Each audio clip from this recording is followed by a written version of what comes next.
Hey, you've probably heard about climate change by now. The Earth's changing climate.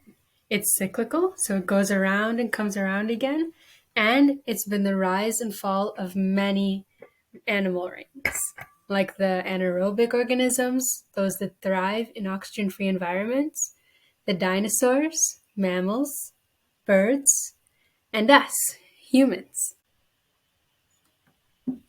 Climate change governs the way in which the natural order of things on this planet, Earth, functions or doesn't.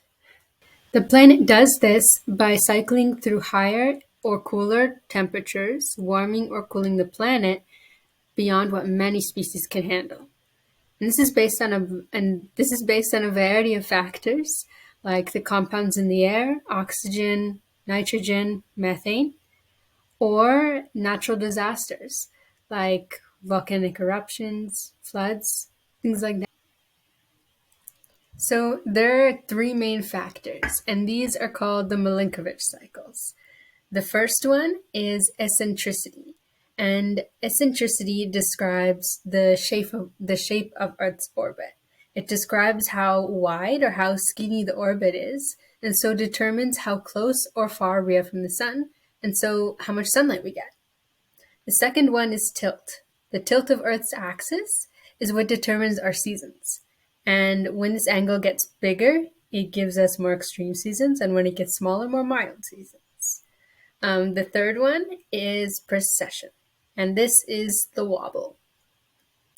Have you ever noticed that when a spinning top or a dreidel is rotating, it kind of moves side to side?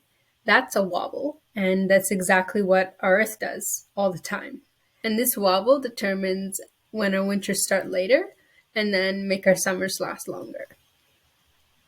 But all this aside, climate change can actually have a huge effect on our clean water supply, with droughts and floods leading to more contamination and making water in general a more scarce resource. But many initiatives around the world have actually been thinking of this problem for a really long time, and they all have one big common goal of making water safe for everyone. Now for the part that you're more likely here for, how these water cleaners actually work. Well, there's a lot of ways to do it, from more fancy self-cleaning filters to huge bins for mass purification, like this one from 1927 in Portsmouth, England, to separators. But the most basic kind of water cleaner all comes down to something called adsorption. And no, I didn't say it wrong. It's not absorption, it's adsorption. And adsorption is the process where an adsorbent material captures contaminant particles on the surfaces and lets water easily flow through the cracks of the surfaces. But none of this water actually gets inside the materials like they do with sponges. It's all surface action. So as you can see here, this contaminant particle actually gets stuck to an adsorbent surface, in this case my hand, not actually absorbent by the way, just an example. But these particles get stuck to the surface and let water flow through the cracks. Once you have too many of these contaminant particles on an absorbent surface, they can actually start to block water flow. And some contaminants can get loose and even make it into the water. This is very dangerous. And so for many of these filters that use absorption as their primary cleaning source, you need to actually change them pretty often. Some adsorbents are better filter materials than others. Some are really good at attracting and keeping hold of heavy metals, while some are better at trapping big particles like dirt, and others are really good at killing bacteria.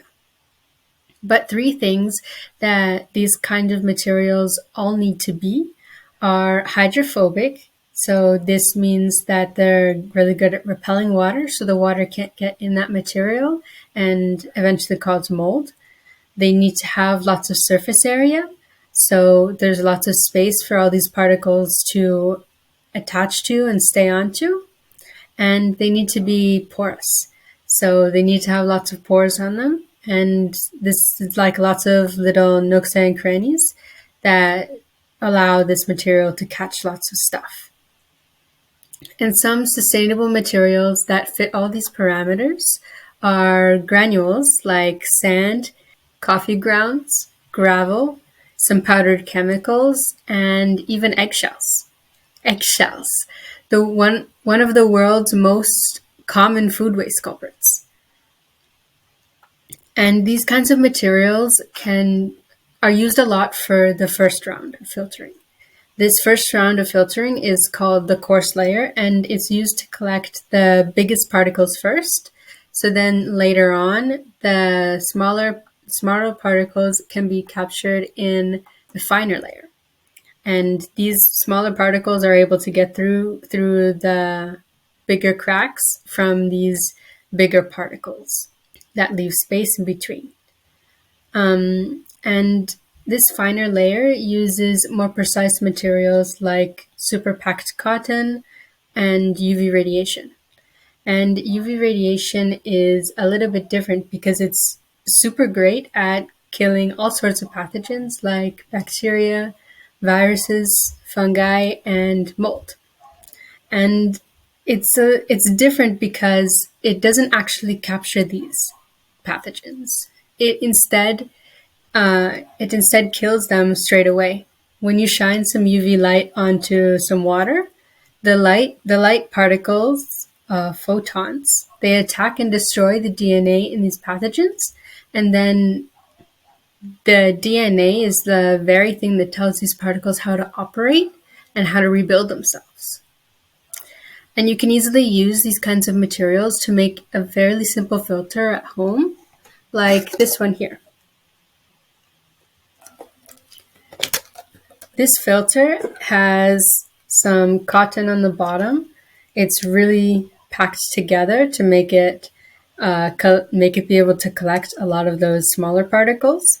And in the second layer here, it's cotton that's a little bit looser, but that's embedded with some heat treated eggshells. And when you heat these eggshells, it's a process called calcination, and this allows them to get more surface area and be even better adsorbents. And next, there's a bigger eggshells, and then coffee grounds, and then these gravel bits. Usually these would be better smaller, but it's winter, so that's not super accessible. So thank you so much for watching my video, and I hope you learned a little bit about some common filter materials we can use to purify our water.